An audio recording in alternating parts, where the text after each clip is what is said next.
Okay. Bismillaahi Raxmaani Raxiim. Waxaan doonayaa halkan in aan ka sii daayo fariin muhiim ah sida aad la socotaanba wasaaradda caafimaadku waxa ay ku hawlanayd muddo xakamaynta cudurradii ay keeneen abaaruhu. Cudurrada waxaa ka mid ahaa cudurka shuban biyoodka oo runtii dhibaato badan inoo geystay iyadoo shuban biyoodkii jiro oo aanu xakamayntiisii ku jiro ayaa roobabkii yimaadeen ilaahay mahadii waa raxmadii ilaahay baa timid. Waxaan doonayaa mujtamaca reer Somaliland in aanu sheego gaar ahaan dadkeena reer guraaga ah in inta la daweynayo balliyada aanay ka cabbin si aynu u yarayno shubanka. Biyahaasi waxay sii shanjibaarayaan shuban biyoodkii hore u jiray. Waxaan bilaabnay maanta gurmad degdega annagoo kaashanayna wasaaradda biyaha, guddida abaaraha, xukuumadda guud ahaan in la daweeyo biyaha.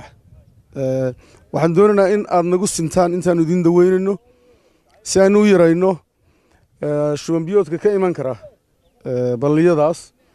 Balliyada biyaha soo galay waa biyo wasakha, baktigii baa la socda, qashin kalaa la socda, muddaynu abaar ku jiray, waa roobkii koowaad, cudurro badan baa ka dhalan kara. Waxaan doonaynaa mujtamacu in ay nagala shaqeeyaan arrintaa. Dhaqsana waanu u daweynaynaa biyaha hay-adaha ay khusayso annagoo ah. Waxaan doonaynaa in aad nala shaqaysaan haddii alla ka dhigo oo aad iska ilaalisaan biyaha inta la daweynayo. Waxaan kaloo halkan ka soo jeedinayaa in magaalo kasta oo ka cabta ceelasha dooxyada ama baraagaha aanu ku soo rogayno inaanu dhigno kontaroolada magaalada laga soo galo. Hargeysa ha ugu horeyso. Kontaroolada waxaanu dhigaynaa koloriin ama daaweyn. Booyaddu markay timaado kontaroolka halkaasaa lagaga shubayaa koloriinta si aan xanuunadaas aanu ka hadlayna aanay u soo gelin magaalooyinka waaweyn.